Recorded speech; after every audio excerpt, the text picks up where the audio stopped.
started, please let us know at this time. Thank you. Thank you, Bonnie. I'll call this meeting to order at 6:01. Would you all please rise for the Pledge of Allegiance? I pledge allegiance to the flag of the United States of America and to the republic for which it stands, one nation, under God, indivisible, with liberty and justice for all. Thank you. Tonight we've got a modification of the agenda with an addendum within the personnel consent agenda. So can I get a motion for that? I will motion to, I move to modify the agenda, placing an addendum within the personnel consent agenda. Can I get a second? I second it. Thank you. All in favor? Aye. Motion passes. So we'll begin this evening with some board recognition, and I'm pretty excited about this. I gotta tell you that cheesecake is my favorite. So I would like to invite Lehua to the podium, please, so that we can recognize you. Lehua is an 8th grader at Ording Middle School and has her own company, which we were very impressed by, called Softball Sweets. And she makes mouth-watering, which we're getting to test that, so we'll confirm that it's mouth-watering cheesecakes. So will you please, Lehua, would you please tell us why you started this business, how it's going, what's your inspiration? So I first got my love for baking when I watched Nailed It with one of my cousins, because they were like, I thought baking was a lot easier. Because Nailed It, they make it look so bad. They make it look so bad. So then I was like, okay, I want to try it. So I made my dad's birthday cake 2 years ago. It was a Reese's cheesecake. It didn't look that great. So I kept like fine-tuning it, and then I found that I really liked baking. And since it was during quarantine, I started to like continue it. So I had a lot of time. And right now it's going really good. I have a lot of softball friends that normally buy it. That's fantastic. That's fantastic. Congratulations. Well, we want to help you keep your success going. So, board, I'd like to invite you down. Lehua has brought samples for us. So we're going to take a quick treat break. I don't know what else to call it. So, Lehua, tell us what we are sampling down there. So I have a Reese's cheesecake, which is peanut butter and chocolate cheesecake mix. There's Oreo cheesecake. There's New York cheesecake, which is vanilla with strawberries on top, and then pineapple upside down cheesecake, which is pineapple cake on the bottom, and then a little bit of cheesecake on the top. So much. And we picked one. I mean, that's up to you guys. Yeah. I'm not going to tell you what to Do you eat. do other things besides cheesecake, or is that your specialty? I or is do that- cakes. I've done ice cream cakes before. Oh. Yeah. But cheesecake is my specialty. And Okay. cookies. I do cookies. Okay, let's dive in. What's your favorite? Oreo or the strawberry. Okay, all right. I know idea, it doesn't sound like you can go wrong with any. This is our community camera, and we're pretty confident that hundreds of people watch this board meeting video. And so what do you want the community to know about your business, and how can they get a hold of you if they're interested in buying cheesecakes? I would say that it's all homemade by me. My parents do not help me. They drive me.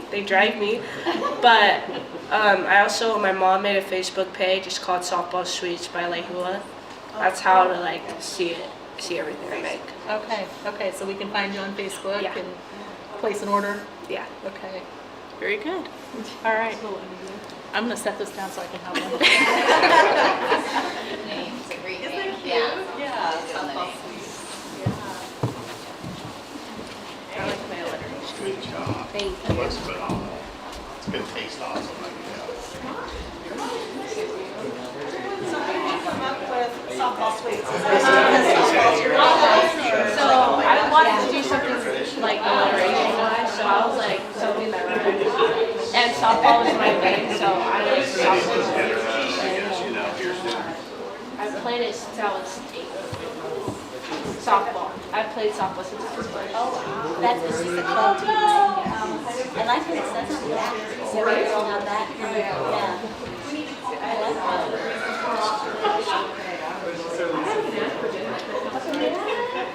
Banana for dinner, so that means I can have one. What gym you was having? For softball, we practice in Kent. It's called Meal. Wow. So how do you find time for baking? I kind of make it in a sense. I kind of make the time for it and balance it with all my like extracurriculars. I know. I realize how close my chair is. This is absolutely incredible. You are such a good baker. What a great, inspiring story, too. Love it.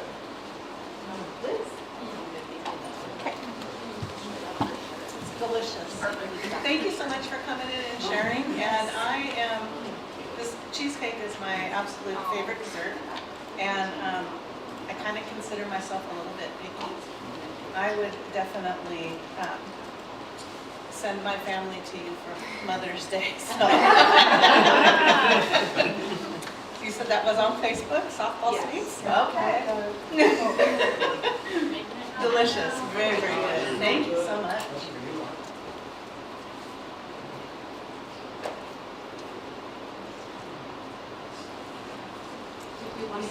Want to take a group Oh, photo real yeah. quick? Did you get pictures? I got some, but do you want to take a group Okay. photo? Yeah. Yeah.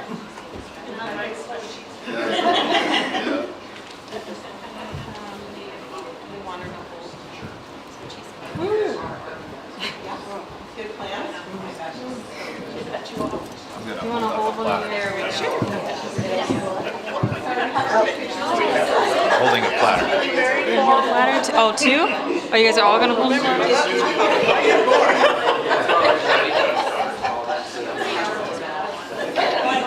Then you got to be in front.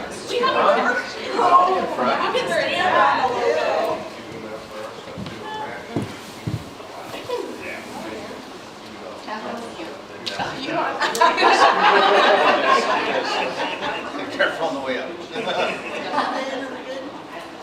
We got everybody? Yeah, we got it. Yeah. Okay, ready? 1, 2, 3.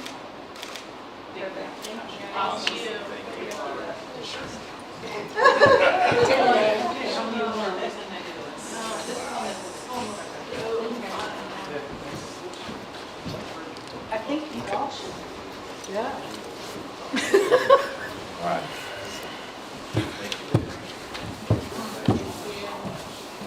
Actually, I like it.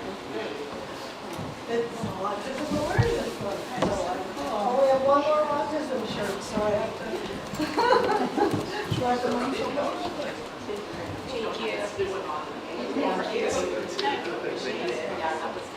Everybody good with the meeting? That's all we're gonna do tonight.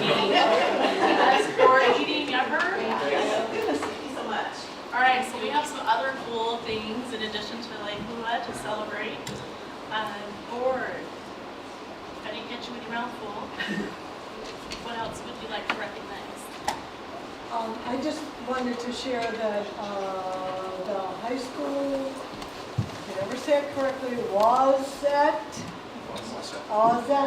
team is off to Grays Harbor Fairgrounds. They left tonight with their horses and they're on their way and they'll be there all weekend. I think it's their last one, isn't it? I think this is. Yes, yeah. And so it's been fun to, I've learned that when the events that they have, they're called gaming. Gaming event. Did not know that. Kinsey kept saying, well, we do gaming. I'm going, no. They call, like barrel racing, Canadian flags, which I don't know what it is. They call it gaming. Oh. So, All right, so we have some other cool things in addition to Lake Hua to celebrate. Board. I'd love to see some pictures. If anybody gets pictures, You that'd be can, cool.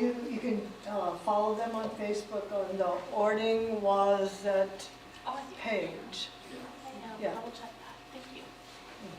Very cool. Awesome. What else? Well, I saw a picture of the high school life skill kids over at the senior center. I love that so much. Yes. And in the picture, one of the guys from the senior center I know, we call him Grouchy because I used to work over there.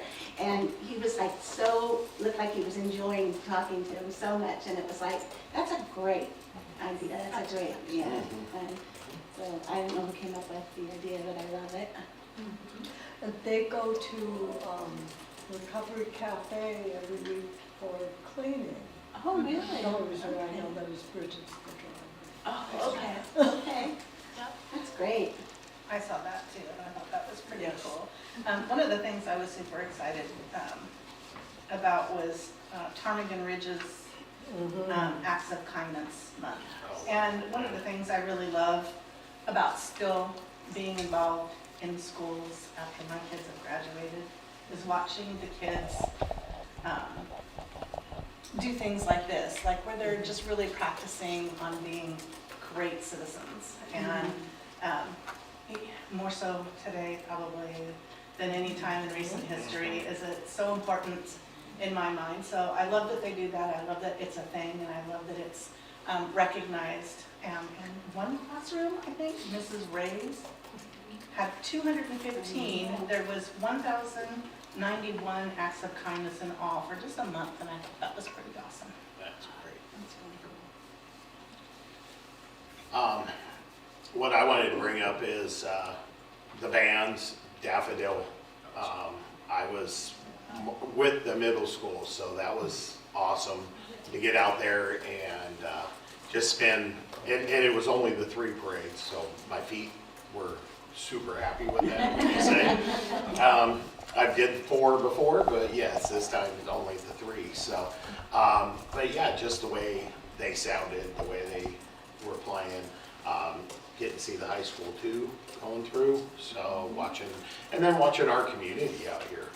I mean, it rained all day, everyone was there and they were excited, so, yeah. That's another great turnout. Mm-hmm. But it was cold. Yep. Well, I want to give a shout out to our percussionists. Our Ording indoor percussion team competed at Sherwood High School in Oregon at the NWAPA Winter Percussion Championship. It's a mouthful. And this was their rookie year, and they placed 6th and 9th with a score of 72.6. So for a rookie year, I think that's really impressive, and I continue to be in awe of our band program, both really at all levels. We heard Mr. Garcia's recorder students the other last week, and our middle school and high school continues to impress. So pretty amazing. I also, just to add, I got the opportunity to attend the choir concert, and oh my gosh, what beautiful voices.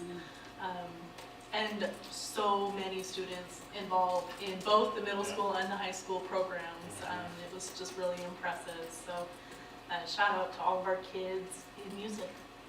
And just a little bit more on that, I know the middle school choir got to go to the Mariners Yes. over the Oh, weekend, yeah. and they did an awesome job out there. It's so good. Yeah, sounded great, and that's our schools, right, putting back into the students, and it's just amazing to see it. Yep. So, yeah. And the FFA went to the classrooms again, and they came home with their pig noses. And they are so special that Nora now has 2 pig noses, so she can make them into horns. Anyway, so yeah, it's a really big deal if you're in 3rd grade to have a pig nose at a high school student. I noticed they're also getting ready to show their animals at the fair. Yes. So that's Yeah. this weekend. Exciting. Little lambs and pigs. Yeah. Wonder if AJ will be Oh no. I saw Brooks got a haircut. Your friend AJ. there. My friend AJ. It's a board meeting, we'll never forget. Awesome. to the city of Ording. Oh, yeah. They recognized our wrestlers this last month, and I just can't be more grateful for the partnership and the communication we have with the city of Ording. And they continue to celebrate our kids, and we're happy about that. Grateful. Any last things? So we are days, I have one more thing. We are days away from a really important vote for our district, so I wanted to use this opportunity to thank Brittany, our leaders, our teachers, for getting the word out about Tuesday's bond vote. I also want to thank so many of the community members and citizens for Ording Schools for rallying and championing the Yes Vote campaign. So this is a big lift for our community, but also important for our students and really in our community because we all use these facilities. So I'm going to hope for the best and continue to be available to answer questions for anybody still on the fence. Okay. All right. With that, I will ask for any community and staff comments. None were submitted tonight, so we will move on to the superintendent's report. Thank you.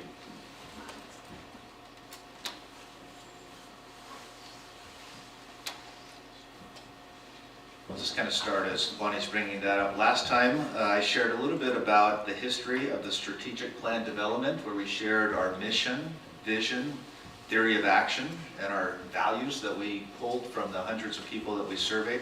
I wanted to dive in a little bit this time into our goals.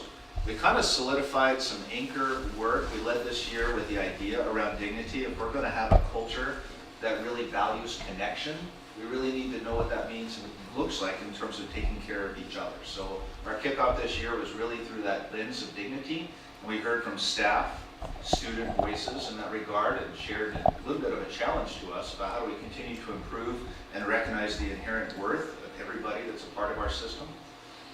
Agency, we've been at since kind of the start of last year, that idea about how do we begin to empower our students, and then thinking through the lens of the educational guarantee, and you saw some of that last Thursday. What does that look like from an equity lens or educational justice, that commitment that we're going to do everything we can to help support each and every child under our care, and what role does community partnerships and intervention and support and high expectations play?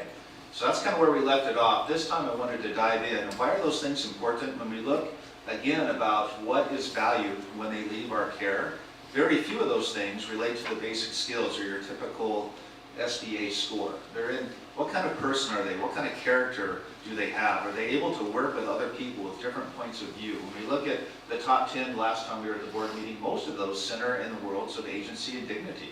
And thinking about what are our role then in that regard, if that's true, how do we develop people?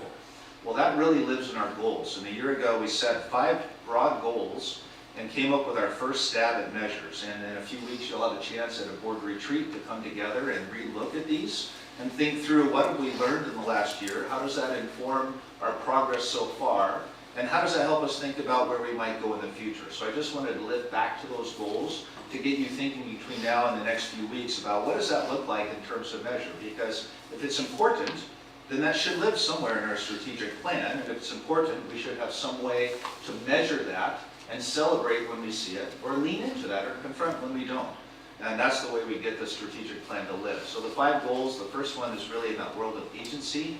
And I won't read this word for word, but we really came up with 4 bullets about what does that look like and sound like, and that's really at the heart of our theory of action.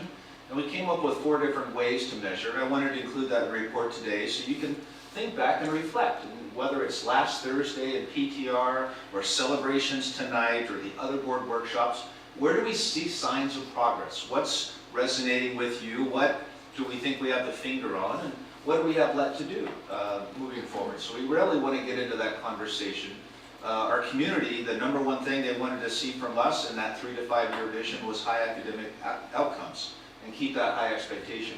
So we wanted to certainly have that rest in a goal, and we want to kind of get to that commitment where at each benchmark along the way, we want to make sure students have equipped the essential knowledge and skills that's indicative of those grade levels, so they don't, for instance, move from Ptarmigan Ridge to the middle school underprepared because we know we can't out-intervene in very large scales. So we have several measures there on academic achievement. Community partnerships, we've highlighted and celebrated, and we have numerous because we can't do it all by ourselves. We need our community.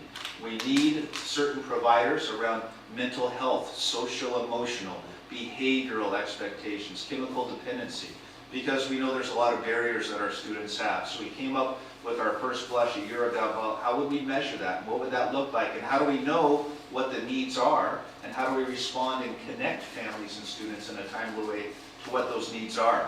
And last year, well, this year is the first normal year since 2018, 2019. And so we really haven't had the community living and interacting in our schools for several years. So how do we begin to renormalize that participation and involvement, so that world between community and schools blend, and we don't really see where that line is. Thinking about the whole child, social, emotional, you saw some data with a Healthy Youth Survey, and the vast number of students that, for instance, are experiencing depression or anxiety or suicidal ideation. Matt came in and shared a little bit how we're investing in those early warning systems, so when certain things trigger, through securely, parents and administrators are notified so we can interact in a timely way. So we're teasing up measures a year ago, and we want to come back to that. Are those the right measures to share and show us whether we're making progress in that regard? And the last one is intervention, or MTSS, student support. How do we know through attendance, through behavior, through academics, who needs more time, more support, and how do we connect them to the right support at the right time so they can be successful in the classroom? And so those are really the 5 broad goals and 3 or 4 measures for each that I wanted to lift tonight, just to get you thinking about that strategic work. The board does own the strategic plan and the vision. Our job is to bring ideas with you and hear your thoughts and kind of merge those together so that we're leading with one voice and in partnership, not only with you, but the community as well. So I would encourage you to think about those. We're going to have a great time coming back into conversation about reflecting on progress so far. We'll take a little bit of a dive back into a year ago May. What did we talk about? What did we think?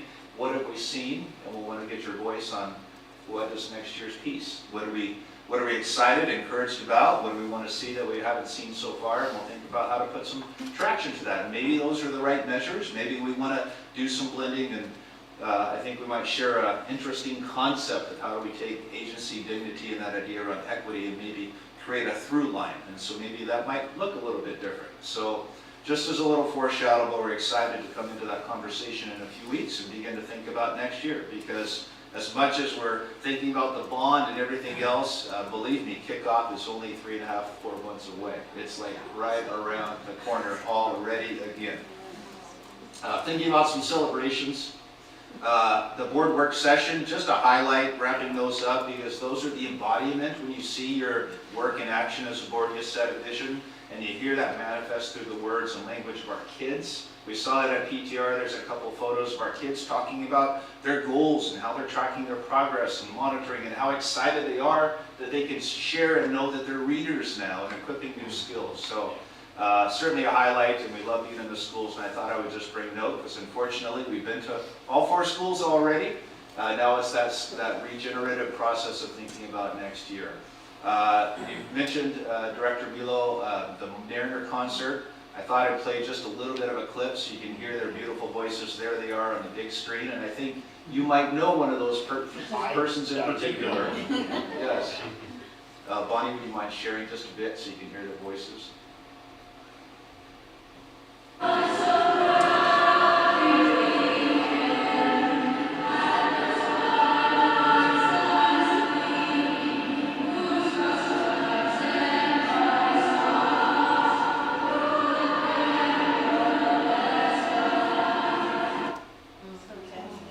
Don't they sound great? Right. Yeah. That's under the direction of Miss McCarl. She was new to our system and doing an incredible job in the choir role.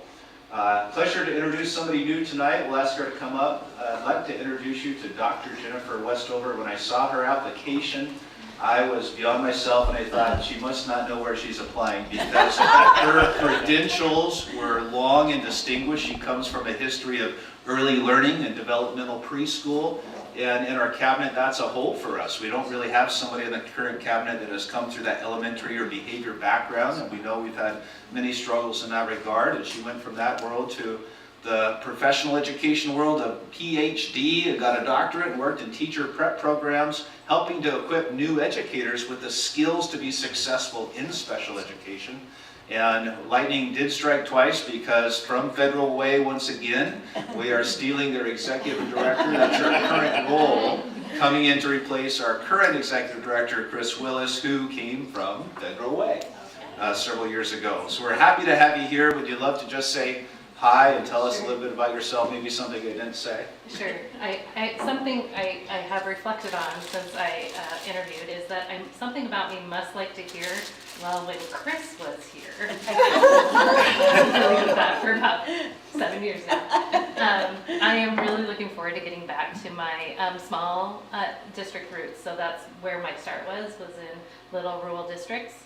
And I'm really looking forward to it's just a different feel, things work a different way, and I'm really looking forward to being closer to classrooms and kids. I don't really have anything else to share. I just am really looking forward to it. We are happy to have you here, and I have a little orange swag for you to take. You can set it up in the office or put it away till you come back. Welcome. Thank you. Yes, welcome. Welcome.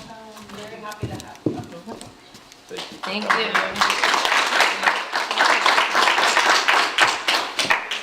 We look forward to many reports to come. No pressure.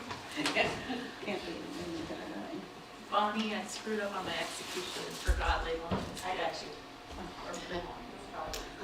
We were kind of distracted. I know. I know. So excited, and she's so poised and well-spoken.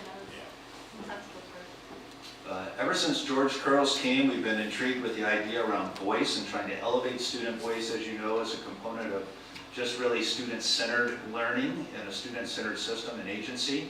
In that regard, OPS had a critical vote. Was it going to be Courage, Casey, or Curious? Those are the three names that students developed, and they walked through the educational process of voting and making the voice heard. Every student had a say. They received I voted stickers. And the winner was, with 57.9% of the vote, Casey the Cougar. So that was introduced at Assembly just not too long ago. And now Casey has a name, and our students got to go home and talk about the process of voting and being engaged and sharing the voice. It was really cool. Not sure if one of you would like to read this. I'd love to get a volunteer. Part of our tradition continues of fourth grade students writing letters to seniors. One of our students said, man, I can't wait till I get a letter. It's just a great embodiment of the voice from our littles to our bigs, and providing a little encouragement. And I thought this letter particularly stood out. Well, I also thought it was cool because Brittany put it on Facebook, and I read it, and I'm like, yeah, it needs to go to the broader group. Would one of you be willing to just read that out loud, please? Dear future graduate, I'm a fourth grader at Ptarmigan Ridge Elementary in Mr. Pillow's class. Congrats on almost making it through your senior year, last year, final year, whatever you want to call it, of high school. Only a few more months to go. Just remember to keep on going, keep up the hard work. Remember, you'll do amazing things. You can do it, inspire people, and be an amazing person. Push through hard things. You've got an amazing future ahead of you. Natalie, fourth grader, 2020. Good penmanship. Here she is, age 10, and you think about your board goals and the words around agency or empower, inspire, and there even through a young person's eyes, we're seeing what that looks like and sounds like and what that encouragement is. So, super cool tradition. We want to definitely see that continue, which also means graduation, of course. It's around the corner. Can I add something to that? Yes, please. So Alex is a senior and brought home 2 letters from 4th graders encouraging him to make good choices at prom.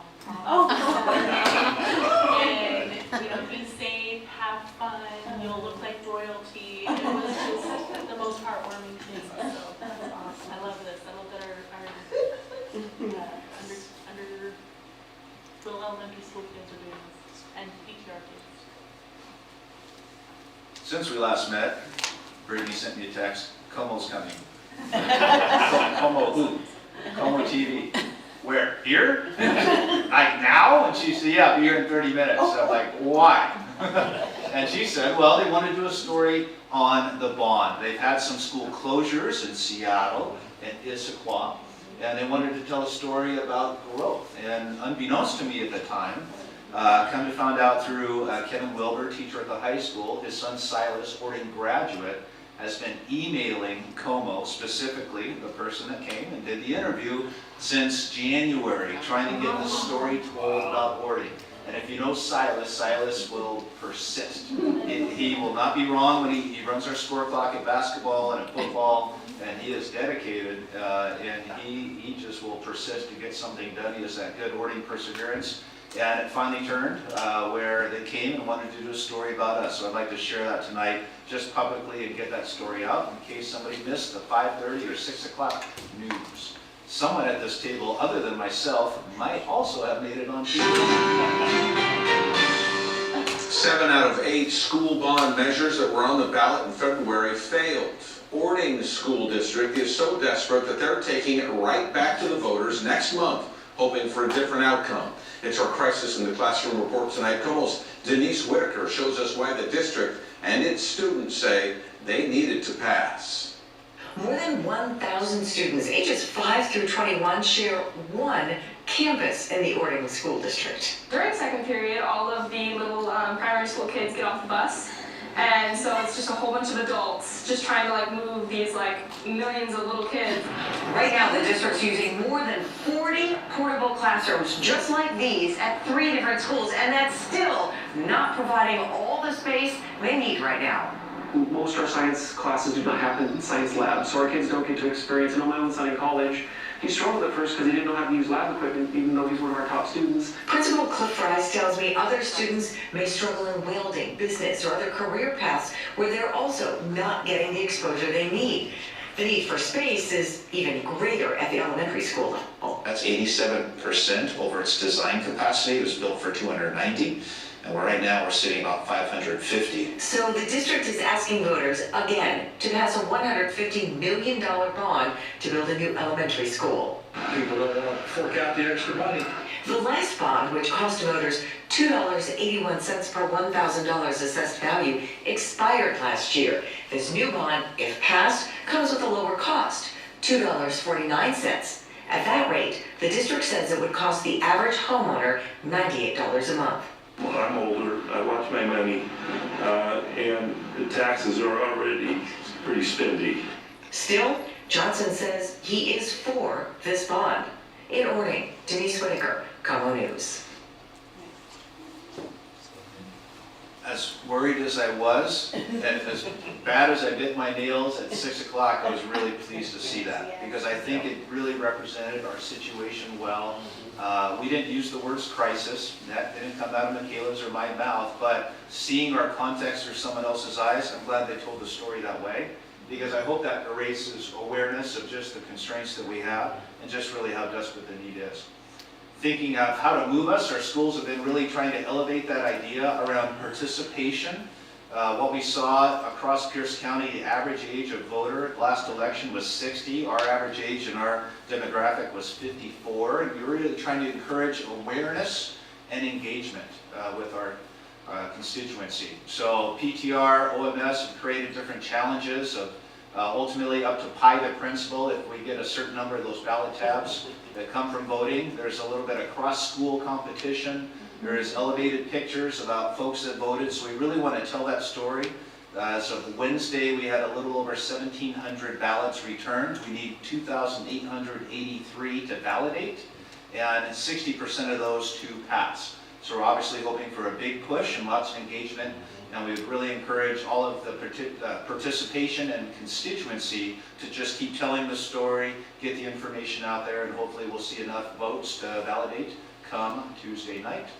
Why is that important? This is just a snapshot of relevant learning. We have 0 career technical education labs added since 1986. We have 2 science labs, the same 2 that we had in 1986 when we had 250 children, and now we're just short of 900, and that's growing. And we're trying to prepare students for careers that will be accessed locally. Over 60% of our grads will compete for local workforce, As you heard from Principal Fries on TV, his son doesn't have access to relevant skills and use that are needed post-secondary.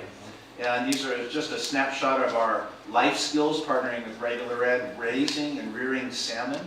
They had a 94% survival rate and released those into Carbon River.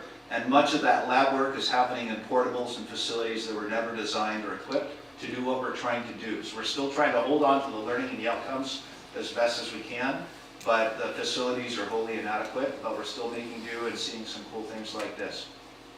So that's really it. Name of the game, we'll be trying to tell our story. We'll have one more video release soon that will share some voices that we haven't captured just yet. We did another one a couple of days ago through the athletic activity lens, and just keep trying to tell that story and get the information out. We'll be watching Tuesday night with great anticipation. And that concludes my report for this month. Very good. Any questions? Just that Eric Johnson, was he also the one that did the Heroes? Yes. And so he's the one that did Brian Dickerson when he was a little kid. Yes. Okay, so. Cool that he was revisiting us. It was very cool. And Denise Whitaker did a wonderful job. She stayed for a few hours and talked to a lot of folks. And really, I feel like got a good grounding from kind of what we're faced with. And Brian Dickerson's the wrestler in the video, yes. video for the Bond. Okay. Correct. Yes. Great. I love the connection. Did you say Silas's dad is a teacher at the high school? Yes, he teaches ASL. I didn't even know that. Is he new? Last year, Chelsea Jarvis okay. left, and so he came in last year earlier on. Oh, that's so and then cool. came back for a year or two. Silas is a great Very good. Next up is our student board representatives report, so I will turn it over to Michaela. Our TV star. I know, right? Yeah, Me. I just have to say that was the most weird thing I've ever experienced. I was at lunch, and I always sit in Miss Almond's classroom at lunch, and she got a call, and it was for me, and I was like, I'm supposed to be at lunch right now. Why are they asking for me? And so I was like, man, what did I do this week? Did I get myself in trouble this week? Really? What did I do? And I went down there, and Mr. Free's like, so you're gonna be on the news, and I was like, I'm gonna be where? I was like, I don't know what to say. You did great. So yeah, and then I had my mom was like, you're famous. So See, we're preparing you for a career. oh yes, television. Got this in my fire, maybe. Yeah, I know. And then we went down to Florida and saw my whole family, and they were like, we saw you on TV. But yeah, so this week, like you said, this weekend is prom. So all of the the prom letters went out. It was actually a project from a sophomore student who she contacted the elementary school teachers and was like, hey, is this okay if your students write to our seniors just to make sure that they stay safe at prom? And like you said, they all got their letters and they were super excited about it. And I read some of them and they were so cute. I mean, the amount of imagination that all these kids have is so beyond cool. Our softball team is undefeated right now. Yeah.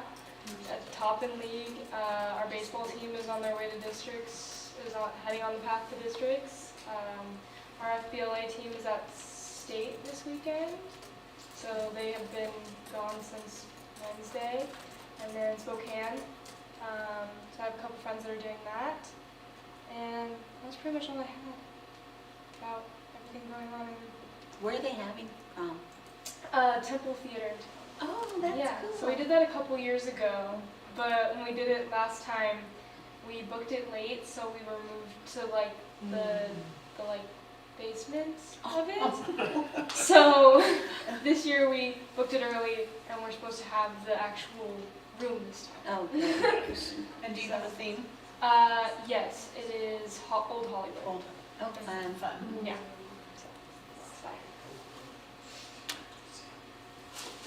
Michaela, thank you. Yeah.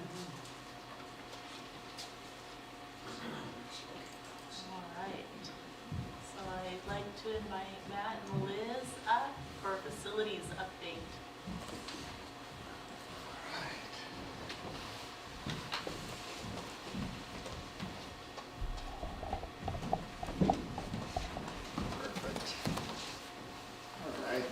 evening. Good to see you all again. So tonight we thought we'd kind of try to tackle three things here. One, talking a little bit about some property that's come available and is on the market right now. Second, we'll go to talk just briefly again about the post-bond schedule, and then we'll try to do a little virtual tour. So that's the part I'm most nervous about. I'm hoping I'm going to be able to drive us through that successfully, so we'll see how that goes. The property we're going to talk about is adjacent to the Sunrise development, and we'll kind of run through sort of what we've seen about that and just kind of give you some of our observations. So with that, to put us in context, this big blue line is the school district boundary here. So if you remember, we've looked before at multiple developments in this area. So you have Sunrise, you have Daybreak, which is the one that's farthest along right now. And then you have Uplands. And you can see that this is adjacent to the Puyallup School District here and the Bethel School District here. And the property in question is the yellow color. And so we'll take a little closer look at that. So this really consists of 6 parcels that are about 5 acres each for about approximately 30 acres total. One of the things, if you remember when we've talked about property before, it's very important to know, can we actually build a school there? So that's our first thing we check, and in this case the answer to that is yes. So one of the things is to be able to take a look, and we'll show you a map in a minute of the urban growth area and make sure that schools are allowed, and that's okay. So that's a good thing for us. We'll just look at a few photos here. I don't know if you've seen these, but again, I put the blue line here to show sort of the edge of the Sunrise development. And you can see how these parcels then abut Sunrise in kind of 2 locations. And then 200th is kind of just off the page here this way. Again, another aerial road. This is, let's see, which direction are we looking? 200th is down this way. On this side, we're basically in the Sunrise area, and they will have a main road that kind of cuts through approximately like this. Now you can see 200th here, and you can see the property up here. So this property does not connect to 200, and we'll talk about kind of what they have identified as access easement there. Oops. Let's go back. So this is from the Pierce County website, looking at the urban growth boundary. So the orange here is the urban growth area. The yellow is the community urban growth area, which is part of the Graham Community Plan. So within that area, we are allowed to construct a school, as I mentioned before. And then you can get a good sense here on this in terms of how the property fits within the Sunrise area here and 200 here. This is some information that was essentially on the Realtors advertisement website, MOS Listing Center. One of the things I highlighted this because this is something that they put on here, I think, to sort of show, hey, this is something you could do with this property if you purchase it. There's some things that stood out to me when I look at this. And we'll talk a little bit about that as well. How come there's these kind of big gaps in these areas here? And so as we look at that, yes, you're used to seeing those. That's familiar. Yes. So there's 2 different colors of blue here, this darker color and the light color. So the darker color is what the county identifies as being something that is in their inventory, which doesn't mean that it's been fully identified, but from their investigation, they're expecting that to be classified as a wetland. Then what the county does is they put this lighter kind of blue outline around, saying, well, if there's a fair bit of wetlands here, then these are areas we would definitely want to evaluate when development happens for potential wetlands. And that's similar to what we looked at before. So to me, when I look at the information on the on the MLS listing, you can kind of see that it's trying to acknowledge those wetlands there. And many of you are kind of wetland experts by now, so you do know that there is opportunity to purchase and develop, property with wetlands as long as you can meet all the regulatory requirements. So some of the things that we're thinking about, and I think my next page here is really is just a zoomed in version here. And this zoomed in version, you can see this black line. So on the MLS listing site, it identifies an easement here that comes to 200. One of the requests, so that's what the black line is, and then you can see this dark blue in here. So when we think about an elementary school site, and that's why we would consider this property, generally if you had an elementary school site that was completely, you could develop all of it, you would say somewhere in the 8 to 10 acres, that would be the sweet spot for what you'd be looking for. If you remember, that's kind of what we have just down the street that you recently purchased. So initially when kind of this popped up and started looking at it, first thing in my mind was, well, maybe we could develop these 3 parcels here, which is a total of 15 acres. We could maybe work around this wetland or mitigate it over here, and we'd still have, we could end up with a fair bit of usable land. So that was kind of the first thought. And so if that's the case, then you have to say, well, how do we get to it? Okay, so one option would be connecting to Sunrise, which would be sort of connecting along this way. Because basically this little thing here kind of represents where that new road that they will be putting in once they create the development there. So the thought was, well, maybe we could connect to that road. That would require additional property purchase, so there's discussions we would need to have with Sunrise to make that possible, but that's one scenario we can think about. The other scenario would be trying to see, can we utilize this access easement that heads towards 200? This one, to me, we would need to spend some time evaluating. I don't have a kind of detailed evaluation for you, but that's something that, when I look at this map, seems tricky. I did do some digging on the tax assessor's website to try to find the description and the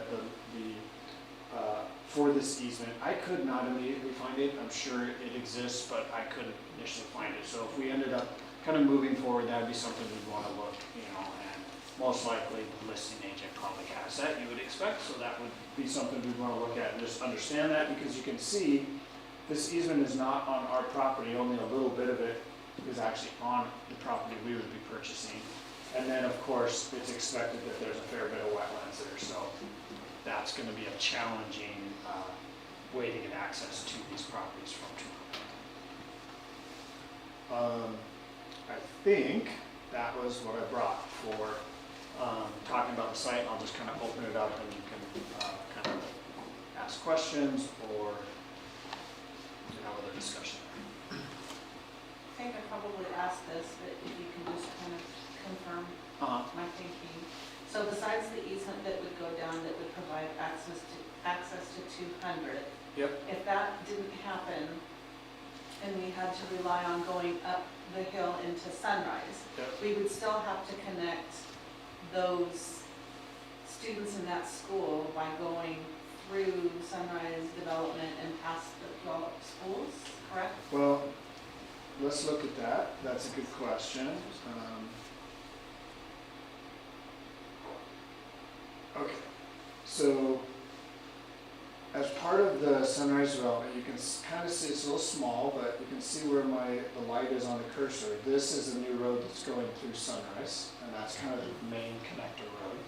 And it then ties in over here with the main connector road that Daybreak is putting in, and I believe it's anticipated to also head this way to 200. So eventually we would have to. Yes, yes. And the idea, and correct me if I'm wrong, I believe the idea is that this is not something we would develop right away. It would be developed, once we have more students here. So this is would be part of a very long-range plan. Does that answer your question? Yes. And did you have something else you wanted to add to that? We did learn the north or the northeast corner of that portion, we will not be able to create access to the Sunrise development. They are too far along in their plat approval process and traffic mitigation. That road, Harry B. Corliss Boulevard, hasn't been platted or reviewed or approved to take school traffic. And that road hasn't been designed for a walking route to school. So the developer said it's potentially possible we could create a walking path access, but we believe if we were to move forward, the only access from a vehicle standpoint would be off 200 and through that unknown easement. What about Upland, right? Is that one further out, and that's why? Because that, I don't see anything there how we're getting to that area either. The only way to connect, if Matt can kind of be the dot owner, so if we were to kind of Google Earth right now from here to Emerald Ridge High School right there under Puyallup School District, that'll be about a 22, 23-minute bus ride. Right now, that's going to go all the way through Uplands on that major arterial, down through Meridian, and then back to 200th and back to Ording. This So, way, correct? Is that right? no, further east, or further west rather, Okay. until you get to almost the left corner of that Bethel School District. Oh, over here. Yeah, it comes further left. So that's going to be where we're going to have to travel until that road gets connected. Once the Harry B. Corliss Boulevard Road is connected, even though it wasn't permitted to handle school or additional traffic, there's no doubt in my mind people will shortcut to 200 through. It'll be a 5-lane thoroughfare. And I'm sure some of our constituency and or buses may consider that. But the roads right now haven't really been designed, other than that bigger thoroughfare, for big yellow fleet. Daybreak, we won't be able to pick up and drop off generally through because it hasn't been designed for that large of vehicle traffic. And those cars pack tight in neighborhoods, and our large yellow fleet has a great detail of swing, and we try to get in and out. So we think until that road comes through, the only access is all the way west 200th, north of Meridian, and then back to the east to get to the Uplands neighborhood. At some point though, Uplands, in our last conversation a few weeks ago, might be mirroring Sunrise development, and so Sunrise was non-committal of when Harry B. Corliss Boulevard and the access to 200th might be done. We don't know when that would occur. It could be 2025 or 2028, 2029, we're unsure.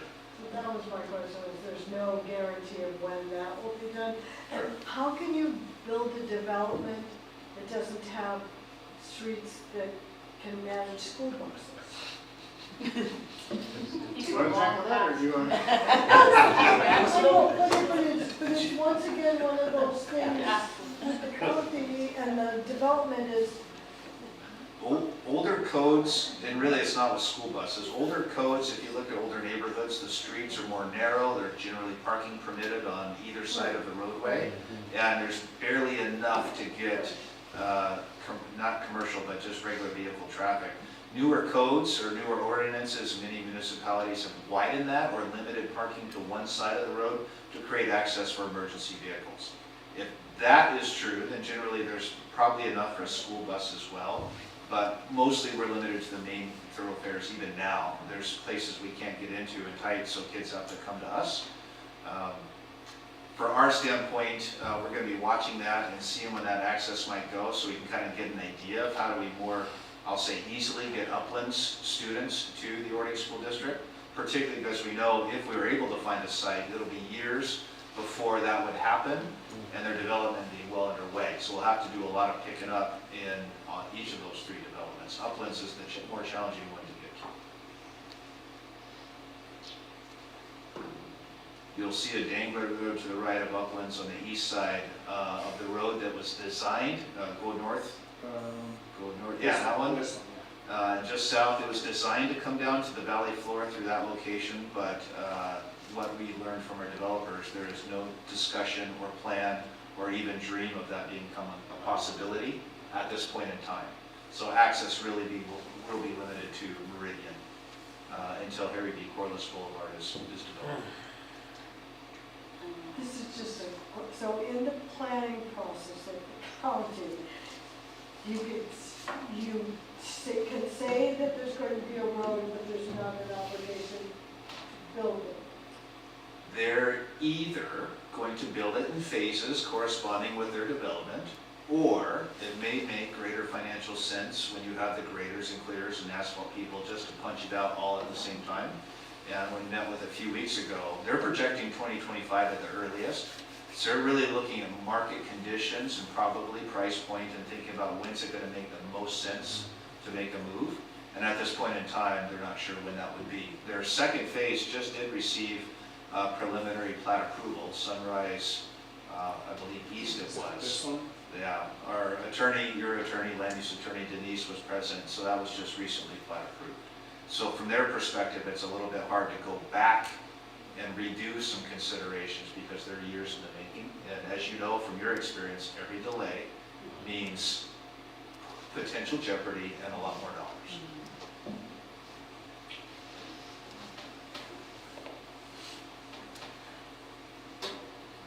So at this point, we are not going to proceed with an offer unless we receive direction from the board to do so. In just kind of our initial conversation, we think there are a lot of challenges with this site. We would likely need a 90 to 120 day contingency process, which may or may not be acceptable to the owner of the property. And the initial estimate that Liz, Denise, and Matt came up with to probably really vet that through traffic, through wetland, through tree analysis, you're probably talking about $30,000, $40,000 at the minimum to determine whether or not it would be viable. And the risk you run with that many wetlands is what might be buildable today may not be buildable at 2035 when the district might need that for its site. Because well, what they've learned is whatever the constraint was 30 years ago is tighter now. So that's some of the risks associated with moving forward. So we will not take a step unless we receive direction to do so. We'd be happy to call, not us call, if you were to call an executive session, we would be happy to call the team together to give you more details. I personally don't think there's a need for a discussion. At least not this time. Not right now. Like my thoughts is that I'm grateful that we've investigated this property. We are a district with very few options, if any, for purchasing property for future growth. So I think it's important that we look at every opportunity. This one looks like a can of worms. I am not interested at this time. Any other? I'm glad we're keeping our eyes open. Joanne? I mean, I know that we really have to look at more, land in the future, but right now I just feel like we've got a lot on our plate. Yeah. I don't know if we want to take on that right now. But now, it was in the urban growth, inside or outside of the? Well, there's sort of like two categories of urban growth areas. And so there's I think it's called the city urban growth area is kind of generally what it is. And then there's within a community. So when they create like a planned community, so within Pierce County, they have a planned community that has specific guidelines in the zoning code, which is called the Graham Community Plan, and it's a specific plan.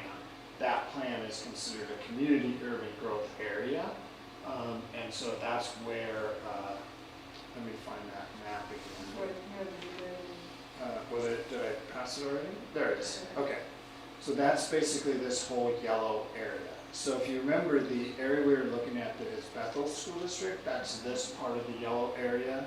And then I think it's somewhere in here is maybe the school district boundary line, if I'm remembering right. And then all this yellow is part of that community urban growth area. And it's fine, within that specific plan in the zoning code, we're allowed to build schools. So, They're all different, because I know the property going out of Boarding towards South Prairie, all that is urban growth areas. But I thought we can't build a school there because it's urban. No, so I'm just curious. Basically, it's gotten much more stringent that you cannot build a school if you are outside the urban growth area. So there's sort of different different types of urban growth area in a sense, and that's what's identified here, but they're still considered urban growth areas. So once you get out of that, So then, they're out of it. yeah, that's what it is, yeah.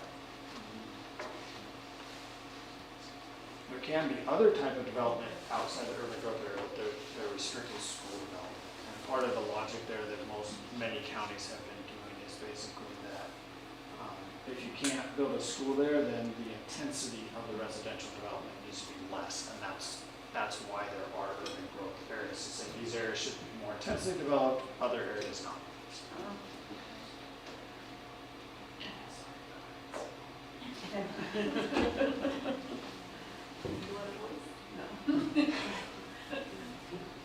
Okay, let's see here, I think, okay. We're gonna transition for just a minute and just do a quick update on kind of what to expect after the bond. So what you see on the screen is the schedule. This is pretty much identical to what we've looked at before. We just wanted to reiterate a couple things that we chatted about before, is that if the bond passes next week, which you can see here in April, then these are the activities we're going to do. And this is small on the screen. I'm not expecting you to read it. I highlighted a couple big things here. So the biggest one is the end point, which is September 2026. So that's the same date we've been talking about for quite some time. So that's good. Everything would stay the same for the new elementary school. And then what we'd be doing is that this spring we will want to engage with a lot of different stakeholders here within the district, and similar to what we did a while back as we were designing the school, to take the design to the next level, so that come summer break, we're able to keep charging right ahead. So that's part of what we're highlighting here, is getting additional design input the rest of spring. So after bond passage, May will be pretty busy. So that's a good kind of busy, but. And then we'll continue on, and of course, as we've talked before, with this site we have a lot of permitting time, so come late fall 2023 and early 2024 will really be heavy in our permitting process. We have multiple different types of permits that we'll be doing. And then construction is really anticipated to start in January of 2025. And as we talked before, if we get lucky on permits, we'll try to move things forward, but we're not counting on being lucky, we're just going to be prudent.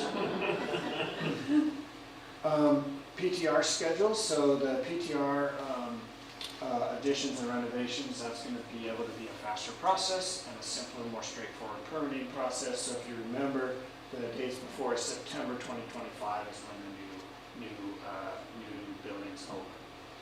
And similarly, again, this spring we'll be embarking on that design process with the school district. So that will also mean May is busy. And if you look at the first line about the high school, spring 2023, school and district design input, which means May will be busy. That's all good. Again, the rest of the dates still the same here for the high school, of opening in September 2026. Part of the reason here is really just the driver is the construction time period is longer, it's more complex. As you know, there's a lot happening on the campus already, and we're going to add a little more to it with some construction. So we need to have adequate time to make that happen. So I'll just pause, see if there's any questions. Hopefully that sounded familiar. Okay. So said differently, likely before we have another meeting, upon a passage, we're going to want to immediately start to move to action to get voice and get that process going. Late May is too late to start many of those conversations. Very much so. You notice I didn't mention June. Yeah. It's kind of a busy time, so. But. Okay. We're all taking like deep breaths. I know. Through this. Yes, yes. Pretty intense. It'll be good. It's not as if that's the only time we're going to be, have opportunity for input. It's just we need to make sure we get the right input at that time. Come through, and there'll still be plenty of other input that happens after that. As we talked about previously, for me, student input is really important. especially our older students who, well, they may not get to benefit from this, but they have a lot of insight into what works for kids in education, and community support are important too. Community support and input. Absolutely, absolutely. Okay, then I think we're going to try to transition here. I'm going to switch. We're going to have my laptop come up, and we're going to do our best to have a little quick virtual tour of the new elementary school. So, fingers crossed that everything works. All right. Give me just a minute to get it back up. It should be queued up for us.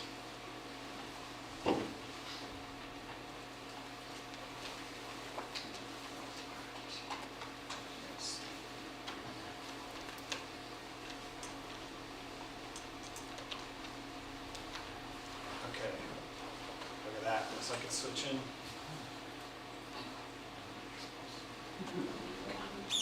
There it goes. Thank you. Okay.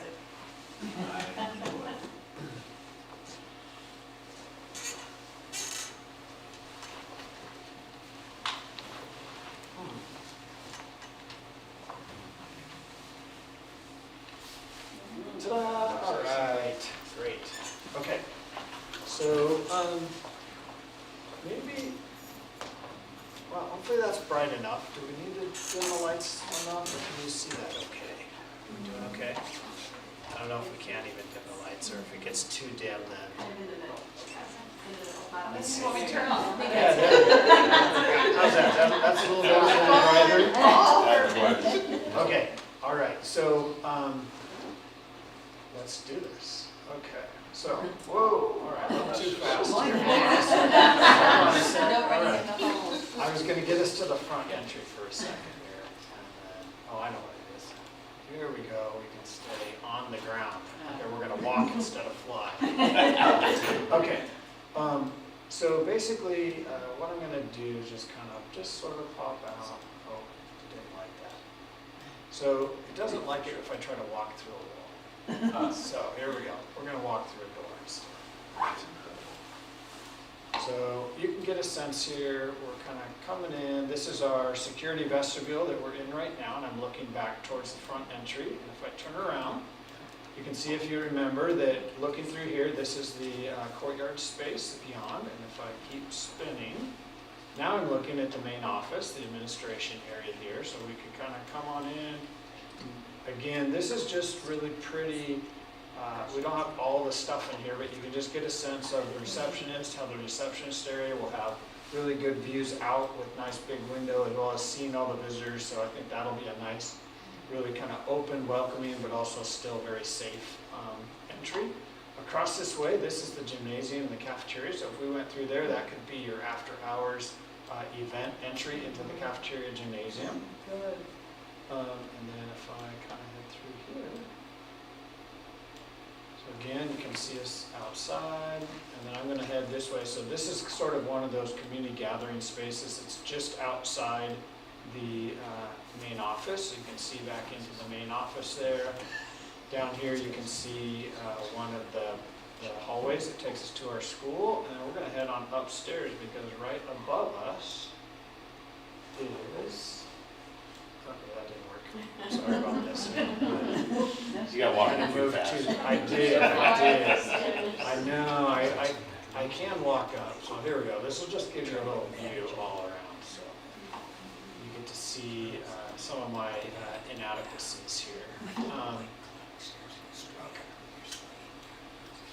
There we are. Okay, so we're going to head up the stairs. Okay, and then we're going to turn around. You can see kind of the view out. The mountains are not really quite like that on that side, but we're going to pretend for now. Okay, and then we're going to head on through this door into the library.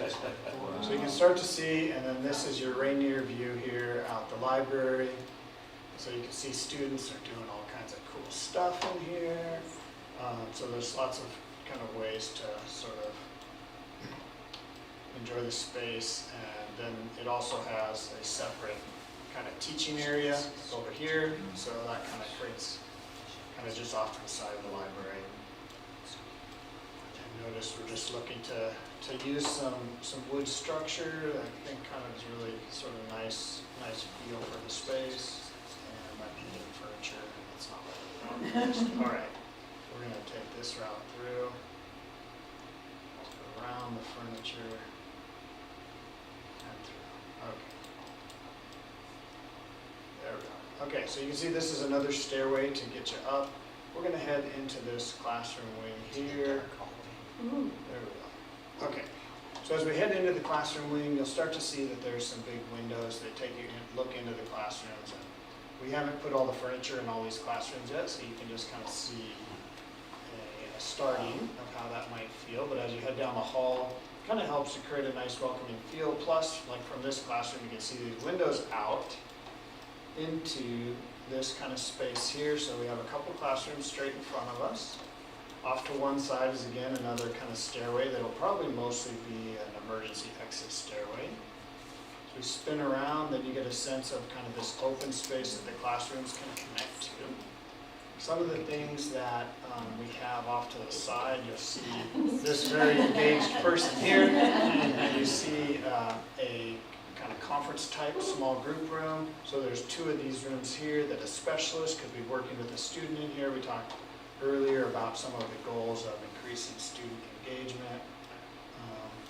Now, let's see, so you can get a sense again in here, and you get a really nice view from this space, both out to the courtyard as well as to the mountain this way, which again, that's not a perfect representation of your mountain, but it's our best we can do here. The building outside is really not white like this. For some reason, the brick is not showing up for me. But you can get a sense of kind of the character of the space, being able to really bring some light in and have just a really welcoming kind of space for students. Then we can kind of just, let's see, go back down. All right, I think, what did I do? We did take a fall, didn't we? Okay, there we go. There we go, that's all right. Get back. Okay. So again, this is sort of the first floor, so you could imagine yourself again out here doing some really cool stuff with students, and then you could be coming out into the courtyard space where you can have all sorts of different types of activities, some spaces where teachers can bring the classroom out here.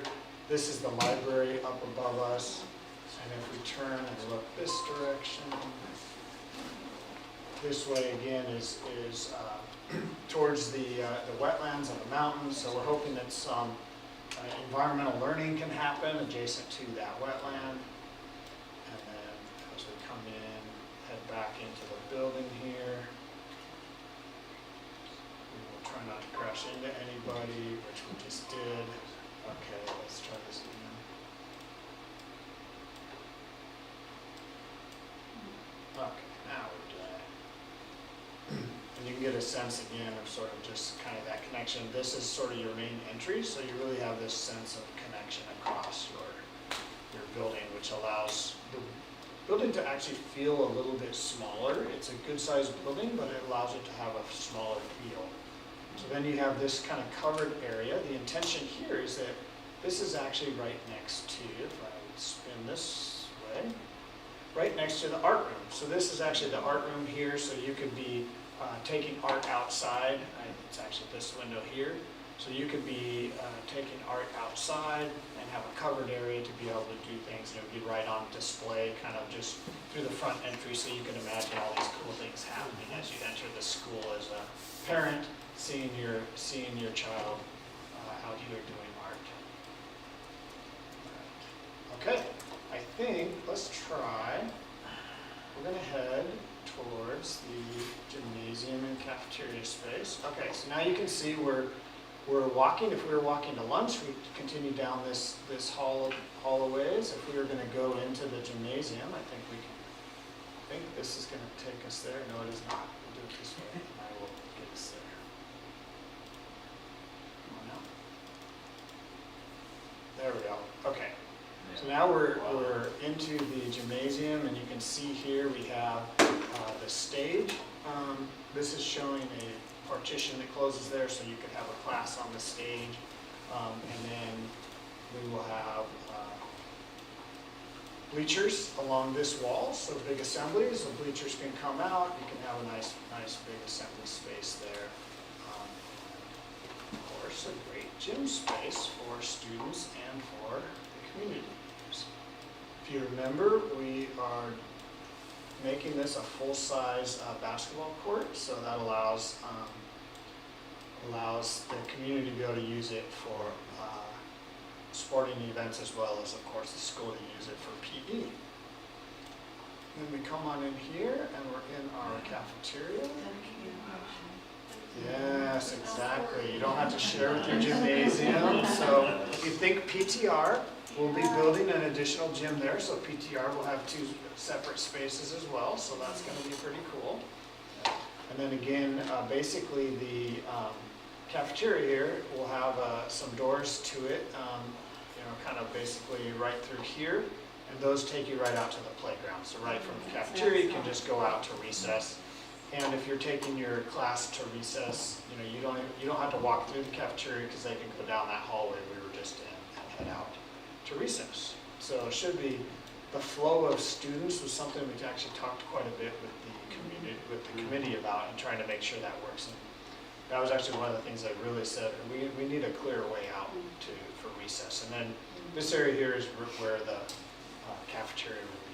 These dark bands you're seeing, they're not necessarily representing that's how we would design it, but they're just saying we're going to have acoustical treatments on those walls. Those spaces can get kind of loud, so we want to be able to do something about it. Okay, so I think those are kind of the highlights here, unless you want to see something else. Where's the life skills room? Oh, you're testing my memory now. We do have a couple dedicated rooms, so I think I know where it is. I think we should go there. Let's go for it. All right. So we are heading back to the front entry again. Okay, and then we're going to go right, we're going to avoid that person. Okay, there we go. And I believe if I head in here, I think this might be it. So very kind of, I think this here, again, it's just shown empty right now just because we haven't kind of finished all that. But I believe, let me remember now if this is the resource room or the It was near the entry. self-contained. Yeah, I think this might be it. I think this is it. So it's really accessible. It's close to the administration area, so it kind of has a nice central location, still integrated into the rest of the classroom wings. And then down this hallway is where you go to the other classroom. And these doors here really would probably be open during the day. They're really there just for after hours. You want to partition off the school and people are coming for events and stuff. They don't really need to go into the classroom area for those events. So that's what these are there for. So it's up to the school to decide, do we want these open or closed? But again, you can kind of see this hallway is very similar to the other. The 2 wings are intended to be similar so that all the teaching and learning has kind of equivalent, similar experiences. All right. Anything else? So because you have that one with the conference room, correct, with the Yes. rooms, are you kind of looking at maybe, because we're doing so much more inclusion, are that maybe going to the step that they're not really having like resource room, but they're going to kind of be connected to the different grade levels? Like a Yeah, so each of those areas most likely would be a grade level area. And so then within that, those spaces could be used differently depending on what's needed. So if it's a specialist coming for more inclusion, then that can either happen in the classroom or right next to the classroom in a space like that. So it gives more flexibility than what you have now because you don't have any of those kind of extra spaces. You can do it all in one area. Yep. Okay. Yeah.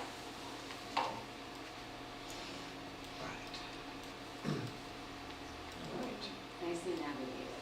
Yeah, hopefully you're not too dizzy. The natural light is just beautiful. I can't even imagine what that will be in real life. It's cheerful. After walking through OPS and then you kind of walk through, they don't have too good a daylighting there, so I think this will be a nice change. Thank you for the walkthrough. Yes. I'm excited about, I know this is a simple thing, but the security vestibule. Oh, yeah. Gosh. Amazing. And Matt, if you need help navigating those, I don't know if you've seen the kids play Minecraft. Oh, they would be way better than me, I guarantee you. In about 10 You did a seconds, they great would. job though. That's right, I'm gonna be out of a job. All right. Brittany, were you able to get some photos, just the interactivity? Yeah. Yes. We're gonna, board, put some of that out there, try to just cast a vision in the next few days so our community can be invited into the school. I don't know how Brittany's gonna do it, but she's a master at telling the story. And really appreciate Matt's team helping to bring those ideas to some sort of reality so people can see it and visualize it. We're just obviously looking forward to a great result on Tuesday night, and then we'll take this to the next step with more voice and more input. I think it's helpful for people to see the possibility and what could be utopia. I'm gonna use the restroom for a second. So all the technology is actually done just in the classroom, so you have it all set up, so you don't really have like a computer room or anything, it's all set up within each classroom? Correct, there's no intention for a computer lab. That's good, I like it. Yep, but those spaces outside the classroom are intended, they have the ability to have technology in them too, depending on what's Okay. needed, so that gives you some additional options. I just think of all the time and money we put in over there just trying to get the computers in one room, so it's gonna be nice. Right now, the hub of technology sits at OPS, so there's a lot of work that will happen. Matt's team, Curtis's team will be integrally connected, working with Matt and Liz in the design and trying to make sure how do we stage that, because it is not an easy process, no different than our conversations about how do you actually reconfigure grades in schools. It's that times a lot more, and so we'll have a lot of work to do in the coming months. But we're very excited about it, and this as gritty as construction can be and messy and a little bit of chaos thrown in there, when you open and walk and you sit in the field like you did a week ago and you're in the midst of the new, the bright, light, open, safe, you forget about all those experiences along the way. It's a wonderful feeling when it finally all comes together. That's what we're hoping for in 2026. Yes. All right. Thank you, Matt and Liz.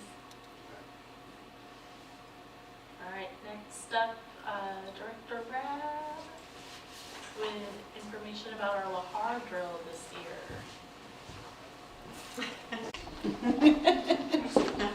That's my best Julio Rodriguez. I figure if you're going to pinch hit for Chris Willis, you better have a little Julio in you. That's my best Julio. Update on the Lahar. The interesting thing about what we're doing with the Lahar that's so different from what we're used to is we're projecting a different kind of an impact. So instead of this idea that the mountain blows its top and in 45 minutes a wall of mud comes and wipes out the community, it looks like it's much more realistic, that it's going to be a long time building towards something. And so what you have is more of a progressive potential evacuation of the entire valley than you would with a 45-minute, we just got to duck, run, and cover kind of a thing, as they're looking at that possibility. So on August 8th, we have a tabletop drill scheduled that's facilitated by emergency management that involves the city. We will be there, police, fire, soldiers home, quarry staff, and they will work through 3 or 4 different kinds of scenarios that will be impacted by the eruption of the mountain, the bridge washed out, traffic diversion, some of those kinds of things. But what those scenarios will be looking for is solutions to specific scenarios, rather than just one big, we just gotta get out. And so that's very interesting. That's a shift of thinking of the way that even as long, for as long as I've been here, it's a different way of thinking. Actually, it's kind of kind of a less anxious way Yeah, to I think like that about it, better. right? You probably have a little bit more time, and they, Chris talked about they have different color zones, and you could be in a yellow scenario for a long period of time, which would allow you to respond to that. So this group is going to be working up 3-4 different scenarios with what the solutions would be for those, and then we'll have more information to come with that. And the MOUs that we needed for the Soldiers Home and the quarry for reunification sites, those will be completed next month. And so that's good. We will do a modified evacuation in May of kindergarten, 6th grade, and 9th grade. And those are all the transition grades. The Ks don't know what the evacuation route is. 6th grade doesn't know if they well, they're the same evacuation with PTR, but that's considered a transition grade. And 9th grade's across the highway from what they were last time. And being modified in the sense that only those grades will do it. The OMS and PTR will evacuate along the levee, and they'll just go to the road and stop and then turn around and come back. The high school and OPS will evacuate, but they'll just go to the park and come back so that the kids know what the general route is going. And then that happens this next month. It's way different. Questions? Yes. And I'll be writing them down for Chris. Go ahead. Okay, perfect. I'm curious if that May modified evacuation, will that be kind of a whole community event? Fewer kids, of course. No. But are we going to be closing roads and cones? And No, I don't believe so. Okay. No, it's be a very low level, just specific for the kids that have not traveled that route. So, and I don't know if there's a specific date that everybody's going to do it, or if it's up to building principals. I wasn't able to get that information before tonight, but it'll be very low level. One more, you also mentioned there's more information to come. Will you be updating the board on what some of those scenarios will be? And Oh yeah, that'll we'll be get fun, won't it? updates. Yeah. And what about parents? Oh, absolutely. Okay. Yeah. No, everybody will know this information when we know it. So. Okay. Yeah. Okay, cool. Some of the way that works, we're not quite sure what some of those scenarios will be, and so the Department of Emergency Management will just throw us curveballs collectively. And as a team, between the various constituencies, we have to process that and think about what if and what would you do and what would you do, and try to troubleshoot together. So some of that will not be known to us until we actually engage in the tabletop. We think this is a bridge from this point, when we get all those stakeholders together, something we haven't done before in this way. Thinking about similar scenarios, emergencies like active shooter, for instance, it would be a great way to take some extension and keep those conversations going through other scenarios as well.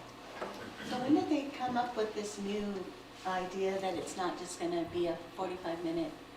I mean, I haven't heard it on the news. I just was wondering, when did they come up with Yeah, I that? asked when Chris and I chatted about it. I said, "Is this kind of based on some new science or something?" And he wasn't 100% sure on that. But the emergency management that's facilitating the whole thing, they think it's much more realistic that we prepare for something other than just one massive event. So there may be something that wouldn't be quite as dramatic as that, but we still need a response to it. And an entire district evacuation wouldn't necessarily be an appropriate response. I would say a large driver of that was Chief Zane in Oregon Valley Fire and Rescue. He is a geologist by trade or pre-fire, and has a lot of interest in this regard and has done a lot of study. And so part of his voice at the table is it's not likely, what we've been drilling is necessary from an evacuation standpoint, but as the scenario sits, it's not likely. So he was really pushing for the team to get into other considerations and models, which opened the door to that collaborative effort. Okay. I can actually really appreciate that thought process, because if anybody lived around here during the Mount St. Helens eruption and leading up to it, the USGS is actually posting the story of, and I didn't realize how many months and weeks in advance, you know, that they had, so it makes sense. I'm really, really glad to hear that we're kind of taking a different lens and looking at it Which differently. in our last drill that we did, as slow as some of the seniors and juniors were moving, it's good news. They had no interest in going back to class. Yeah, I want to let people.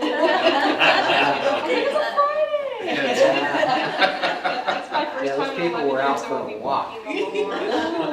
That's right, darn it. Yeah, I was with the kindergarten class, we were passing. Yeah, I know. We were like, Oh, oh, yeah. the little ones.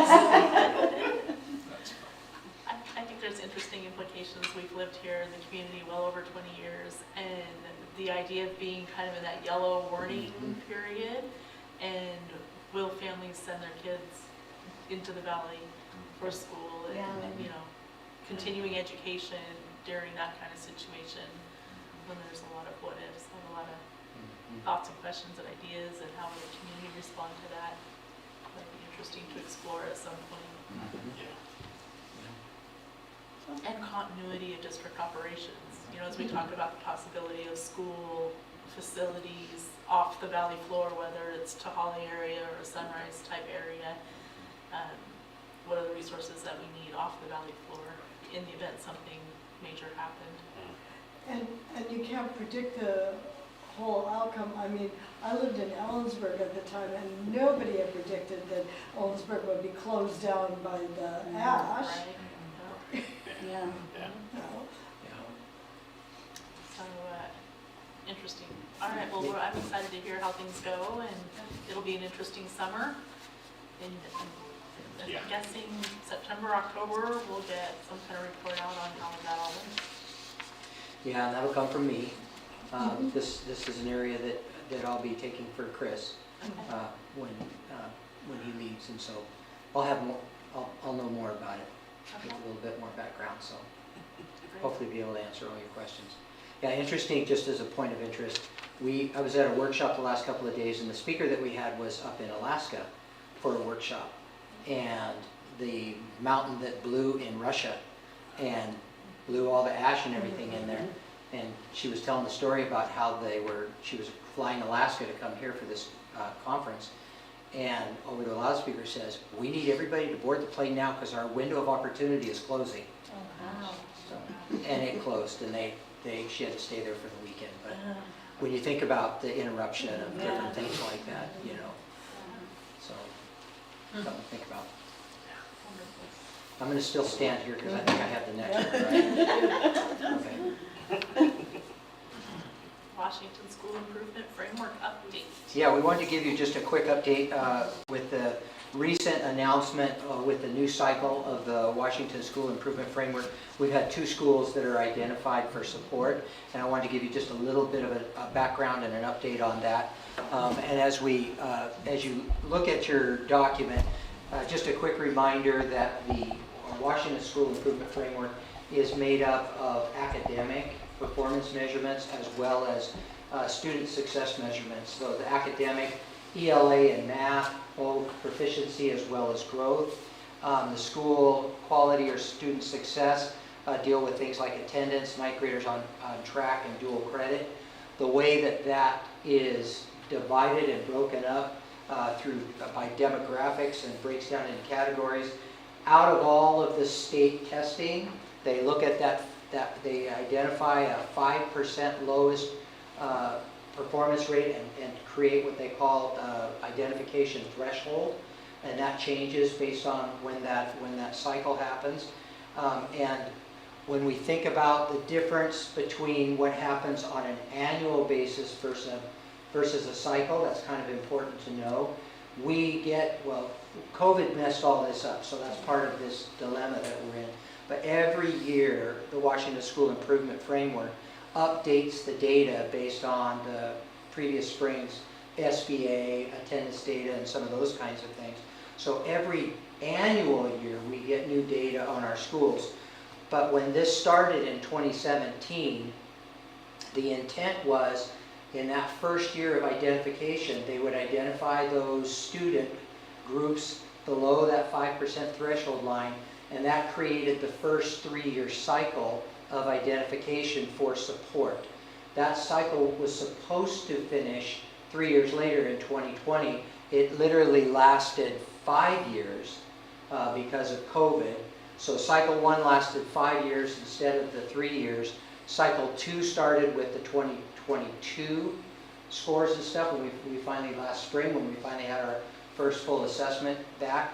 But then that cycle is actually going to be truncated, so it won't be a 3-year cycle.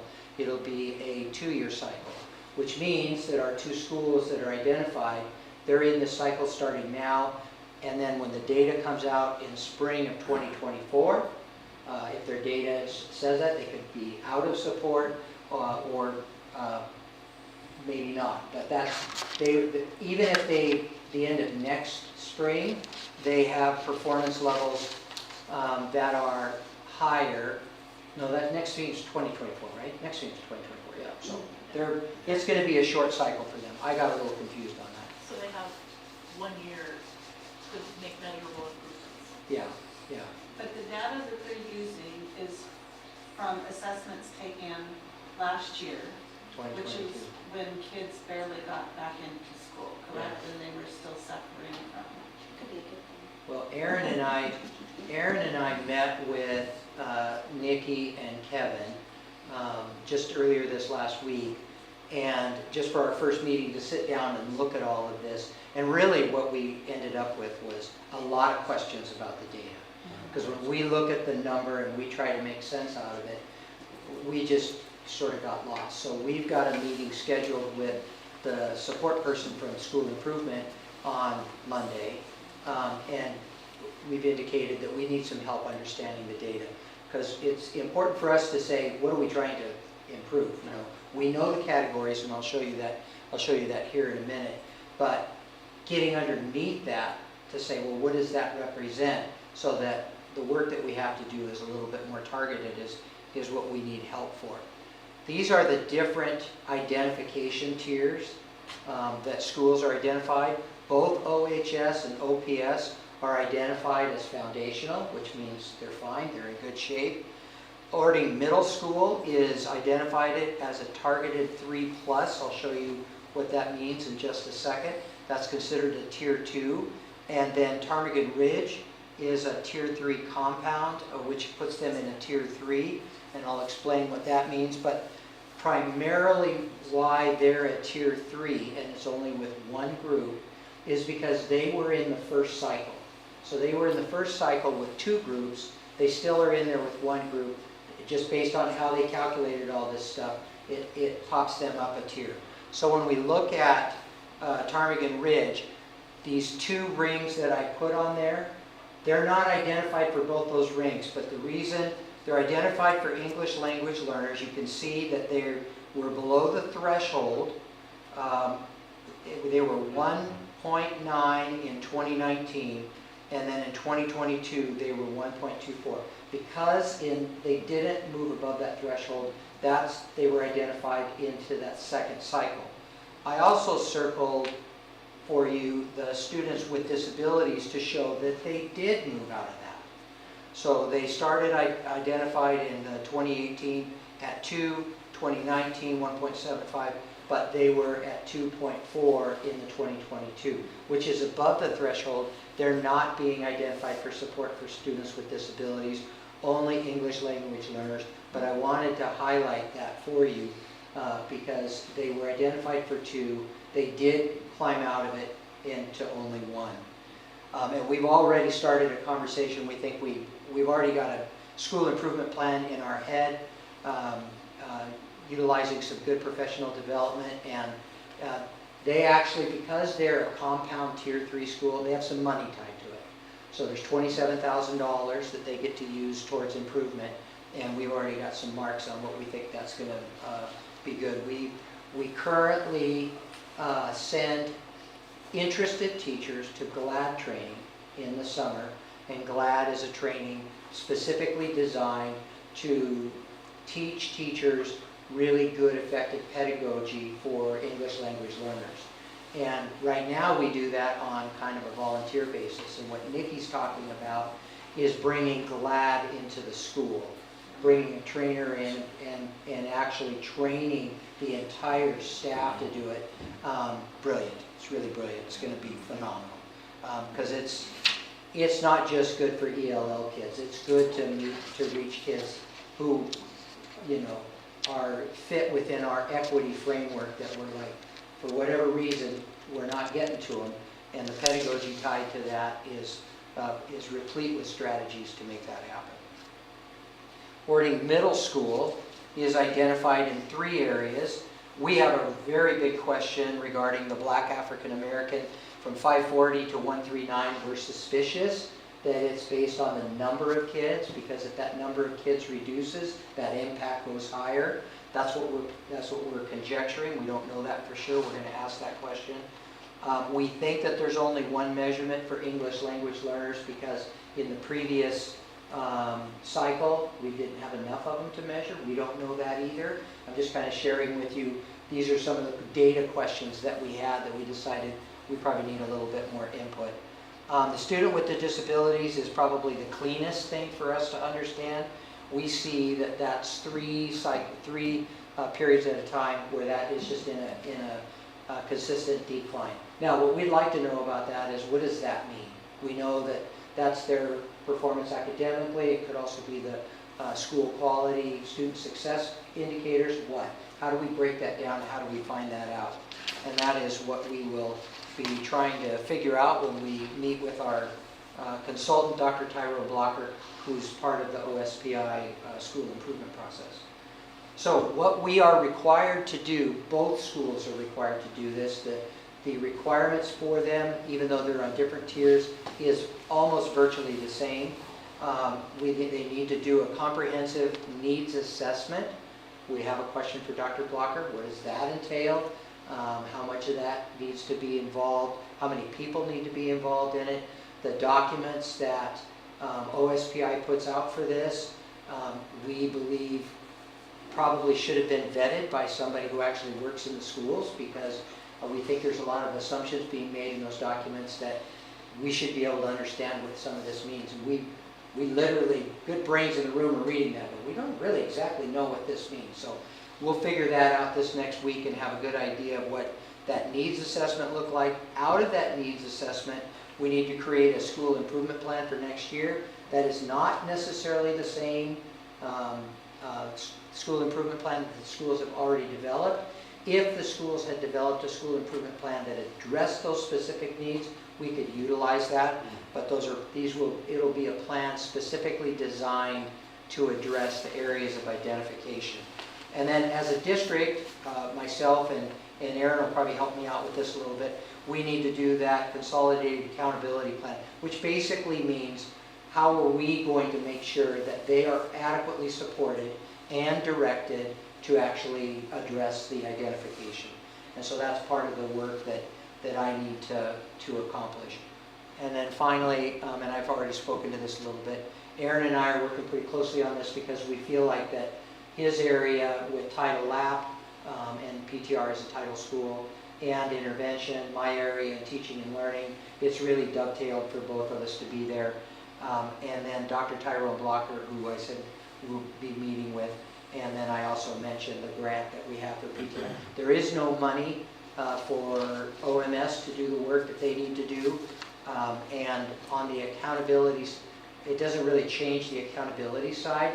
The heaviest, the difference between PTR and OMS on the accountability side is PTR has to submit their school improvement plan through SharePoint to OSPI. OMS does not have to do that. Also, there's a parent communication element of this. Because PTR is a Title I school, they are also required to communicate to families. I asked Dr. Blocker about that. We have some flexibility in how we do that, but it would make really good sense for us to make sure that we are communicating with our families what it is, what we're trying to do about it. Nikki asked a really good question when we were meeting. She said, is it our ELL families or all of our families? In which I understood where her question was coming from, because if you're trying to fix that problem, you really want that input from that constituency. So I think the answer is both. With the Title I requirement, it's all families for that school.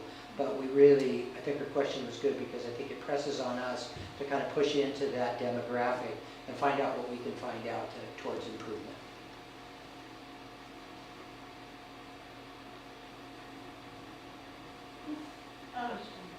Would it be possible maybe to get an update after you've had some of those questions answered? And it doesn't necessarily mean you're not going to need pieces of all of it.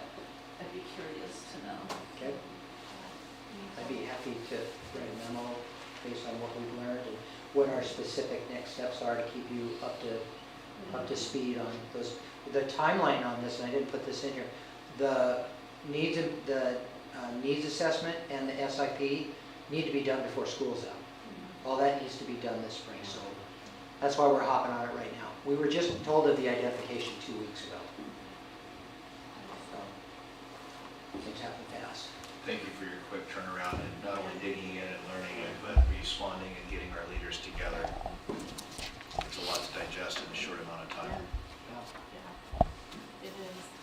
With one of our 5 goals being academic improvement, I think this is a hot topic for me, and I'm very interested in the progress, the plans the schools will be making, and what we're doing to support them, and how we're spending that grant money, and all of this. And I don't know that it's in our calendar for regular updates on this, but I'd love to hear more about your journey. One of the tools that systems are using to address particularly students with disabilities is called the Universal Design for Learning, acronym UDL. Ed is a relative of somebody who knows very much about this. We're actually signed up to see this presentation at the AWSP WASA conference in June, and has been talking about it since he came on board. We're trying to time things out and whatnot but that UDL could be really helpful for us as we move forward, as we understand that. And that with the GLAD, there's some really good pieces. And all of that fits underneath that equity lens for what are we doing to really capture all kids. So we'll be able to probably provide some pretty good, strong updates. We've been kind of timing some of that stuff out, knowing that, we've got some curricular adoptions, we've got a variety of things going out. But these are the kinds of things that I think kind of push the envelope on that a little bit, kind of cause us to just kind of push into that. So we might be, we've got a pretty good idea now of with the students with disabilities at OMS that we might be able to see some UDL work happen within that structure there. So.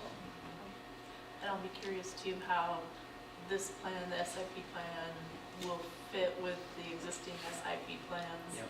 And how our leaders prioritize all that work. Is a big chunk to chew. Yeah. So time frame wise, I'll leave it to you to decide what an appropriate update for the board will be.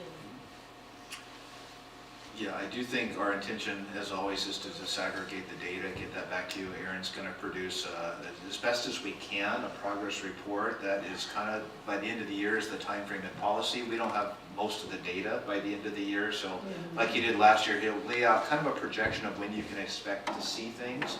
Like he did last year, every data point that can be disaggregated will. So you'll have a chance to look at the early data and see when that is. And when exactly we'll see the data, I'm not sure. But he is working on preparing that report now for inclusion in the May board meeting. And then we'll probably unfold like we did last year in August, some of the story, and some in September when we can get the different data points available. But our intention, as always, is to disaggregate what we can as best as we can, so we can really look back to our commitment around all and see who is or who isn't, and then ask ourselves the question, what are we going to do about that? I just remembered when I was talking about UDL, I sort of lost my train of thought a little bit in there. You didn't notice though, did you? No. It was pretty good. But what caused me to think about it was Jennifer. That's one of her things, is she's got lots of background in that. So when I was listening to her resume and whatnot like that, that was pretty encouraging. So we got somebody coming on board that can really help us with that. Great. All right. Okay. Thank you. Thank you. Thanks, Steve. Okay, let's see your Julio. Gotta make sure my legs still work.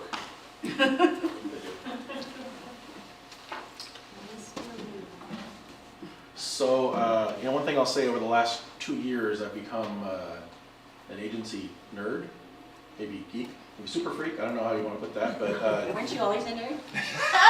I'm not about agency. Oh, right? Yeah, okay. It's agency a different is type agency. of nerd. Yeah. Thank you for mentioning that. You're always here to boost up my confidence.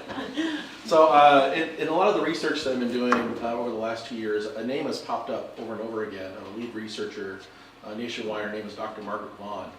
And kind of seeing at where she's at, I thought maybe Harvard or Yale, but she's actually at Washington State University. And so I got her book, and I combed my hair, brushed my teeth, and put my cutest outfit on. And then I held her book up, and I took a selfie with her book, and I emailed it to her, and I said, hey, how would you like to learn more about like what we're doing around agency and putting her work into practice here in our district? And so we've been talking back and forth, and she's been doing quite a bit of research around agency.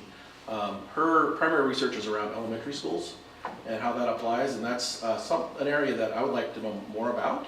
And so in the correspondence going back and forth, she's very interested in partnering with us, and part of that partnership comes with a survey that we could potentially give to elementary students. It'd be grades 2 through 5.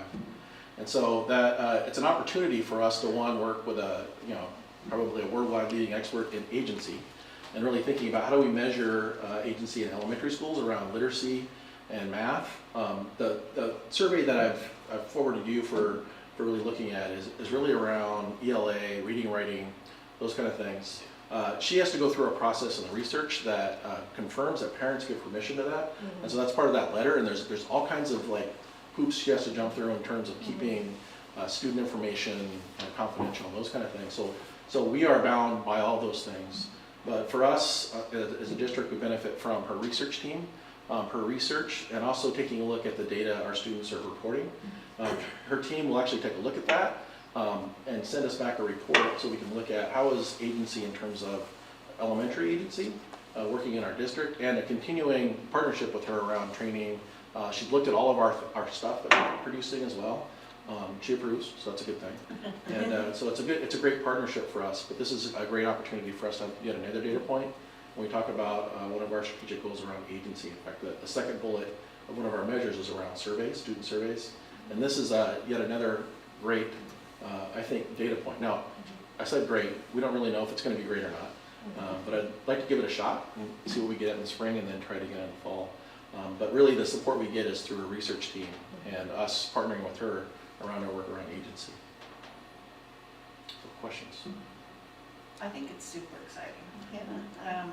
When I read this, I was like, ooh, this is cool. Yeah, and also I was able to identify, I'm not a teacher. I know that there's things that Kathy and Joanne would be able to pick out easily as we sit through some of these school visits that we've been doing, and I'm kind of in the dark most of the time. But I will say I was able to draw some parallels and some lines to what I saw at PTR last week, as those students, they're doing math, they're doing some hard stuff, but they talk it out with each other, and then the reading, same way. And I'm thinking, oh, there's that agency that Erin in this little document keeps talking about, and it gets me excited. I've never wanted to be a teacher, but I can draw the parallels, and I think that's I think it's super cool. So I'm excited that you put on your best cute outfit and A great smile. My hair it worked. I'll be interested to see some of that data come back too. Yeah, that's really neat. And the best is yet to come. I mean, Steve and I are working on how do we integrate really agency practice in classrooms and have measures around that. And that's something we'll share in the future with all of you. So it's pretty exciting work that we're leading here. And the district is leading this work statewide and nationwide as well. So it's good stuff. Yeah. Really good stuff. Very cool. Yeah. I like it. See, I told you I was a nerd. I don't remember if way back when we were learning more about the work that you're doing with the high school group and talking about working with the middle school, and we had asked about what about elementary school. So this is a great step forward in that work, and I'm excited to see where you go with it. So what do you need from us on this? It's the information part is really important, because Ed and I really wanted you to know that this information is going out to parents. And so what we didn't want is for you to hey, what's this agency thing we're doing with our kids? And I don't know. So we wanted to make sure that you were aware of that relationship that we have with Washington State University. By the way, it really pains me to say Washington State University. And you've done right now, but it's okay. It's a great program. So So will the information go out to all parents or just for that age group that you mentioned earlier, would you say? Just the second through fifth graders, and it's to gain permission from them. We can't, Right. we can't administer that unless we get their permission. And by the way, the students can opt out at any time. That's cool. Right. No, and, I mean, you have to do that when you do your NCB, you know, you have to get permission for those different. Do you have a time frame when that permission is going to be sent out to parents? So everything's drafted already. I just needed to have this conversation with all of you. And Nikki and Christy are aware of that. I've already met with them. Well, it's been for the last probably several weeks. Us talking about that, and they've asked me to draft something home, so I've done that already. They have it in their hands. We just need to get the thumbs up and ready to go, and then we'll get that out. So I'm hoping by the end of April we'll have most of the permission forms in, and then hopefully early May we'll have to sort of stage it around SVA testing, so we'll be able to do that. It's a 6-minute survey, so it's pretty quick. So it will also be next year too. The idea is, yeah, do a baseline this year. So I do have a suggestion with every building has a new student pamphlet that they pass out for people that enroll after the school starts. Have that included so that that one goes out automatically. Just like, you know, the lunch forms and all those things. Because there's nothing worse than discovering afterwards you did it with somebody that wasn't. So. And I have an ask when you send out the permission form, if you could paint a picture of the work that you're trying to accomplish and say, we're sending this letter out to 2nd through 5th graders, because inevitably parents will be like, well, I didn't get one for my other child, or someone will post on Facebook, I got this survey, what do you think about it? And everybody's like, I didn't get one of those. So just please explain who you're introducing this to and help us parents not panic. The definitions of words, some of the words. Oh, they don't know all the words that I'm using? They're in, you have to make it short and sweet. No big words. Because you know if it's long, they won't read it all. Well, I'm just guessing. Yeah, but overall we're excited about this, and thank you for bringing this to our kids. And ultimately, this benefits Yeah, I our think it's buildings. exciting. It's fun. So it's good work. Thank you. Thank you, Erin.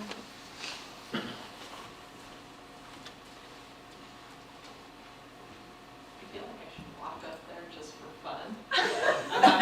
Just for the stretch. This is like the 7th inning stretch. Oh, walk up and grab strawberry cheesecake. Stay away from that. Keep hoping one day I'll find some riveting question to ask you, but it's as financial reports should be, cut and dried. Cut, right. Were there any questions for all as well? All is well. Ms. Bannon, thank you.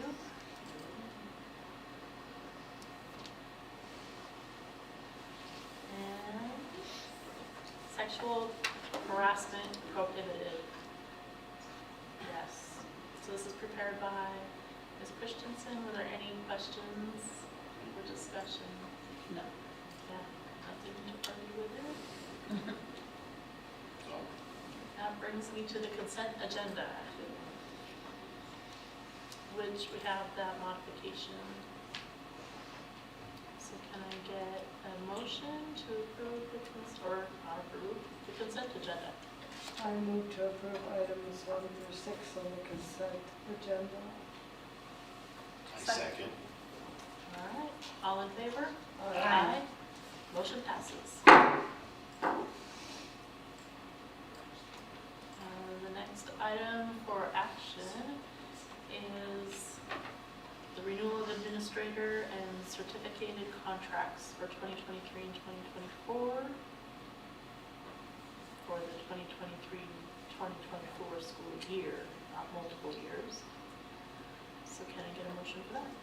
Move to approve the offering of the 23-24 school year contracts to all administrators and certificated personnel who are covered by the continuing employment contract law. I second that. Thank you. All in favor? Aye. Motion passes.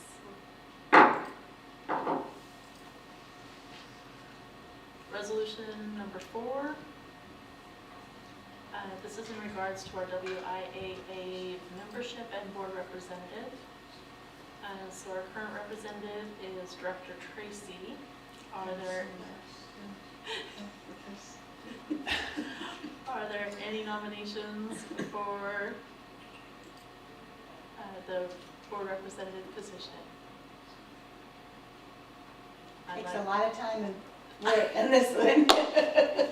Joanne and I were talking about this last week, or this week. It's blending together, but I'd like to nominate Joanne again. Second. Perfect. I'd like to take a motion. Move to approve Director Tracy as the 23-24 Washington Interscholastic Activities Association Board Member Representative. I second it. Thank you. All in favor? Aye. Motion passes. Do we- Congratulations. And then we have a second motion regarding our membership in the WIAA. We probably should have done that first and then elected a representative.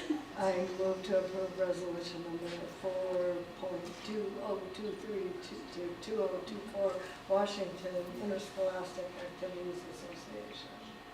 Second. Thank you. All in favor? Aye. Aye. Motion passes. Thank you. Now I will open it up to board comments. So my board comments fielding tonight is a brief little discussion about the WASDA self-survey for the board. Yep. And as I admitted last week, I had done some homework and then promptly left it at home, which I think was a good thing because I don't think last week would have been a good time to talk about it. But I did put my questions on the questions out in a document that Bonnie sent out, but we haven't had an opportunity to really discuss those. And I don't know that we want to like take a special meeting and do that. I personally feel like if we all just went ahead and sit and filled out the survey as best as we can, and then kind of debrief on these things during our board retreat when we're reviewing the survey. There's going to be a lot of things that just don't make sense. It takes a while to kind of understand how a board works, what we're doing, why we're doing it, and how to interact well with our leader and the rest of the team. And the other thing too is after listening to some of the WASDA presentations, just knowing that this is guidelines. They're not expectations, but there are certain things that if we do them and do them well, it's natural consequence that our students will also do well. So with that in mind, I don't really think that we should kind of answer the questions together so that we all have the same answers, but just to kind of have a general understanding of what these questions are was kind of my thought process when I was going through these. And some things, I think the first time I filled this out, I didn't know if we did any of it. It really didn't make sense to me whatsoever. So I think in 2019, if you look at the board survey, there was a lot of maybes and I don't knows. And so I've gotten better over the years now of understanding what some of that looks like, but there's still always a little bit of gray area. So when we finally get a chance to debrief on it, I think it would be a really good time to kind of talk about some of those. Yeah, I agree because some of your questions, when I was looking at them, I had some questions. They weren't the same ones, but they were related. And I saw that as you look at it, maybe I would have thought last year that we were doing really well, but I was looking at it as what more could we do? So maybe it wasn't, maybe if I hadn't come up with some thoughts on what more could we do, I would have rated it higher, but it prompted me to think of the questions can also be, like stimulus to, well, what else could we do? So not like a negative reflection, but a reflection on where can we go from here. as representatives of the community, we want to be the best that we can at that supports what the team does to educate the kids. So I don't know how to educate kids, but I'm here as a representative of the community to say, hey, are we doing this? And the more I can understand about what that looks like and how to do that, the better our system will be, I think. Yeah, I agree. And in addition to that, we have high expectations for our schools to continually improve. And the same expectation is there of us that we continue to work on our leadership abilities in support of them and our community. So it's definitely worth a good conversation. Let's all go ahead and finish the survey before the end of the month. And then we'll dedicate some time to discussion at the board retreat. Now, when we finish it, we go ahead and submit it. Yes. Okay. Yes. It all gets submitted and then the results come back anonymously. And we'll see where we're aligned and where we need more discussion. And it's literally a self-assessment survey. It's intended to make us better. So I think that's a good plan. This is not regarding that question. I think that's a great idea. I think we should do that. But I have a comment question, kind of. I see that we implemented the big reading curriculum program, and we had a TOSA that was helping all of the teachers. And I see that the TOSA isn't going to be there next year. Looks like she's going back into the class. Is it? Oh, I don't know what I was reading something, so I just wanted to know if that is something. I just want to make sure that we still have that support, and if we're there at this point, then okay, but it's not being decided yet. The ever landscape budget change that's happening is such that I did foreshadow in my Friday updates potential reductions, and that was a potential. We did have a conversation thinking we would not be able to hold on to both TOSAs, and so we asked about voluntary move back into the classroom. Since the time we thought there would be none, we do believe there will be title and LAP funding available where we could potentially hold on to one. The conversations we had early this week is if we change the delivery model, maybe we can access K3 class size enhancement if there's that direct contact with students. And we haven't finalized that conversation just yet. Okay. We're on a very tight timeline because, as you know, with hiring, we have to make those decisions and provide notice to people. And so I do think there could be some shuffle in the next few days, but that hasn't come to a firm resolution just yet. Okay. It really comes down to financial opportunities. Both of those positions were funded through ESSER dollars. The vast majority of those are gone at the end of this year. So we don't have a viable way to sustain unless we look to a categorical pot. Okay. And so that's kind of the challenge and that dynamic, and what's been changing, evolving as we see the budget picture and what's coming out of Olympia, trying to make determination of what's affordable. That is where that tends to drive our shifting conversation. Plus, we want to make sure that we're still eligible for the K3 small class size. And if they're not making contact, we can't count. It's a difficult justification if there's not that contact, although they're doing a lot to support, and not the Right, least of which right, is the data right, disaggregation. right. But that wouldn't justify, from my Right. perspective, a coding Right. there unless they're in the room, contact to some degree.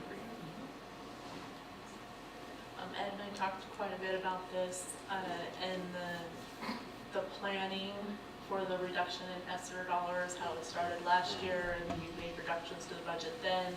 This year there's reductions so that we remain in the black where we need to be as a district. So as we move forward, we'll continue to have conversations about budgets and shifts and transition planning that moves us forward not in the red.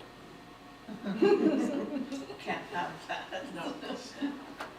The money tree has been shaken and it's dry. All the leaves have already fallen. The leaves have fallen. And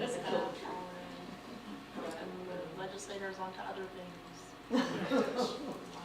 Not education. Right. All right. Is there any more questions for board comments, discussion? Oh, I just wanted to make sure, because we never mentioned it the last time, the community partnership breakfast that we attended, that Chris organized. Yes.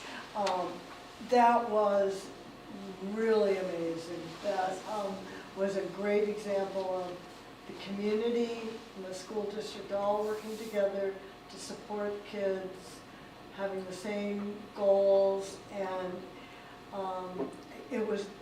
it made me feel really good that all those different groups still were working together instead of, like fighting with each other. And I loved that the high school kids were involved in it. Yes. That the, what was it, the intervention class and the leadership class, was that the two classes? So it was just a great example of partnership. Which, It was well attended. yes, Yes. yes. It was awesome. So I wanted to make sure I mentioned that because that was, and I'd like to see us continue to do that. That was, I think it made everybody feel like partners. Very much so. That'll be some of our early work in the transition process. We're trying to get Jennifer to come before school's out and overlap with Chris. And the very first action item is to identify, seek out, and begin to build those relationships with her, with community partners. That's a great idea. That's a great idea, because that is one thing I have to say, Chris has done a fantastic job building a cohesive. Thank All right, so with that, I want to thank Lei Booya again for the delicious treats. Take some with you, and I will adjourn the meeting today at 8:13. Okay, if you can all please Yep. keep your